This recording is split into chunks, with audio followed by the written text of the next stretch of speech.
Welcome back to the Charles in Charge Cowboys Sports Report, ladies and gentlemen.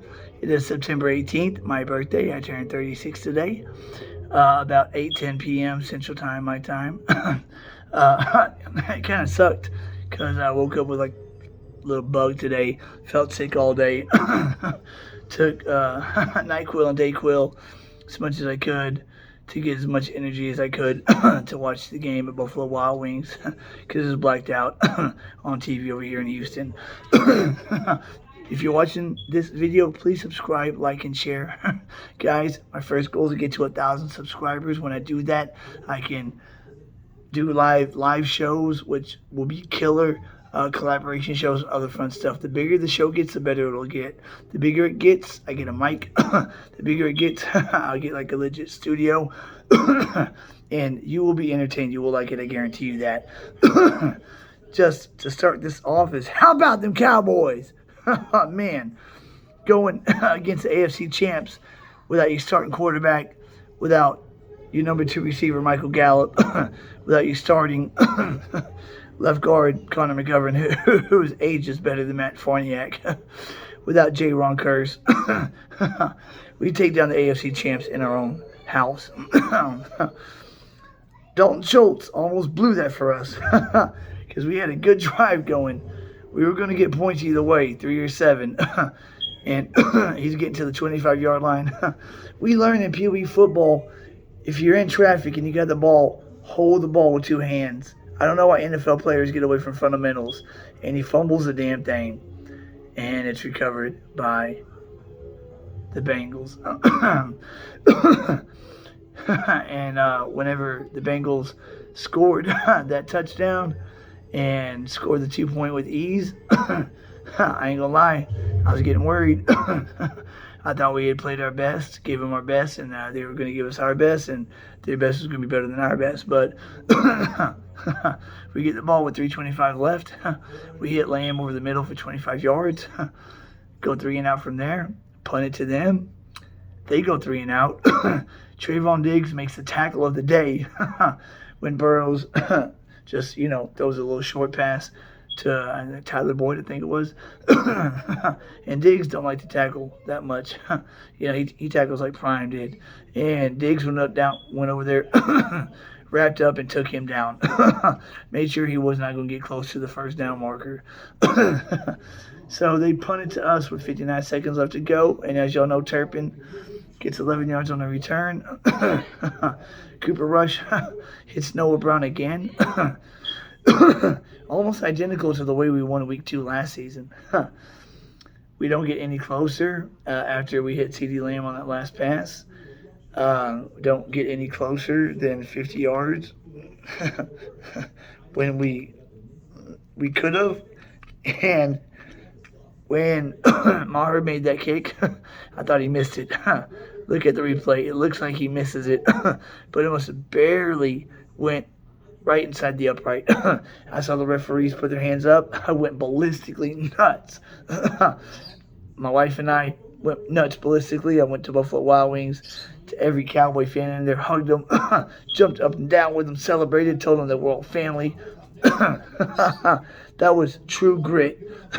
I said, if this team can rally around Rush and the defense can play how they're capable of playing, and our special teams can play how they're capable of playing, and we can run the ball, that we have a shot to weather the storm while Dak Prescott is out. Cooper Rush now is 2-0 as a starter. He looked poised. He looked like no moment was too big for him.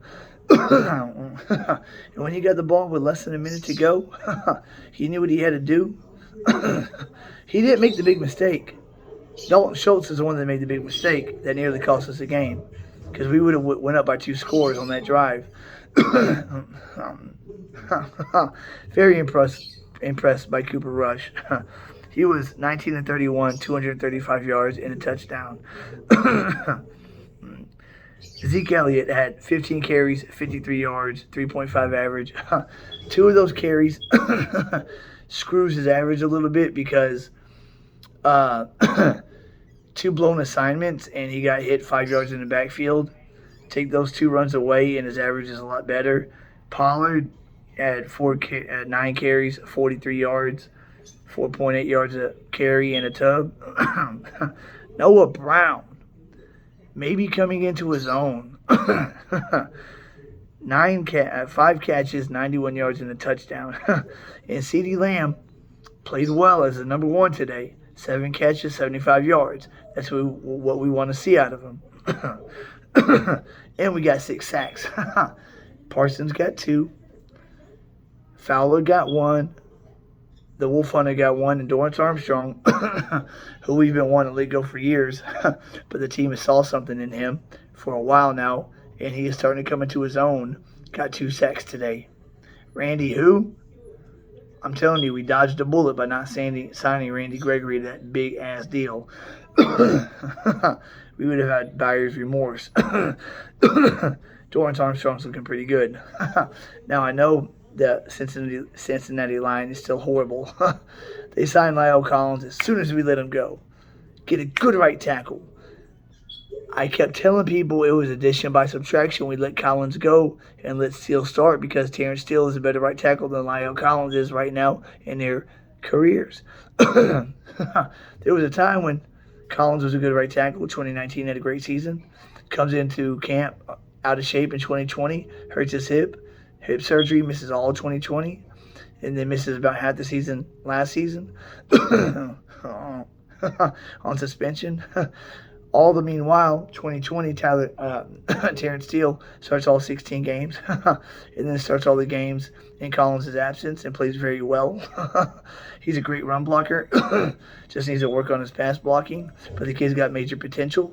Tyler Smith, man, is Mel Kiper biting his tongue now? That boy is a offensive lineman. I saw a clip of last week where he went up against Vita Vea and stood Vita Vea up and didn't let him get any further. Not a lot of men can do that. That strength is real. And his footwork seems to be good. And I don't think he got 1 penalty today. The 2 bad penalties. One, Anthony Barr, which I think was a horrible call. And then the one on... I believe it was Donovan Wilson. While Burrow was sliding, that was obviously horrible call. No, that was a great call. I mean, that was just stupid by Wilson. The call against Barr was horrible.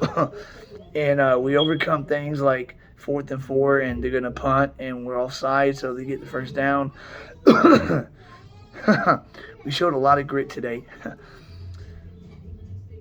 And Micah Parsons had 2 sacks also. So his first 4 games, Parsons has 2 sacks. Let's see what Joe Burrow did against our defense. And he had all his weapons too. T. Higgins was out there. Joe Mixon was out there. Burrow was 24 of 36, $199 and a touchdown. Joe Mixon ran for 19 carries, 57 yards, 3 yards a carry. We shut the run down pretty well, unlike we did against Fournette last week. I guess we made that proper adjustment. And their 2 leading receivers, T. Higgins, 6 catches, 71 yards a tub. Jamar Chase, only 5 catches, 54 yards. They held the ball 33 minutes, 48 seconds to our 26 minutes and 12 seconds. We lost time of possession, and we lost the turnover battle, and we still won. We did rush for over 100 yards. We had like 103, I believe, but we still rushed for over 100 yards. And when we do that, good things seem to happen. I mean, this game was like a mimic of last year's Week 2 game. Last year's Week 2 game against the Chargers, we score on the first 2 opening drives. And on the first drive, we come to a 4th and short, and we go for it and convert it. The first drive, we're at midfield. It's 4th and 2, and McCarthy and Moore's like, go out there and get it. Cooper Rush goes out there. Moment's not too big for him. Picks up the first down. Keeps driving the ball down the field. Hits Brown in the end zone. On the second drive, Pollard hits that scamper up the left sideline. Thought it was a touchdown, but they called it short.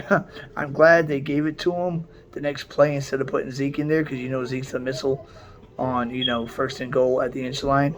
I'm glad they gave it to Pollard because he deserved that touchdown. This shows what we did today. The Bengals are no joke. They just have a really bad offensive line. But our defense, our front seven, is very fierce. And our defense overall is pretty damn good, especially when Jaron Kearse gets back. Donovan Wilson's a good safety. He made a lot of good stick tackles today, but Jaron Kearse is better. He'll be back soon. And hopefully this next week we'll have Gallup back and activate Peters from the practice squad and have him at left tackle and move Tyler Smith to left guard. Now you're talking about running the football. Because we ran the ball decently with Farniak at left guard. Guy is not good. Look at the tape. Not good. If we get Peters at left tackle, he is a above average left tackle. Good, serviceable guy. He can get the job done. Only had 3 penalties all season last year. He played 15 of the 17 games. Tyler Smith can play left guard.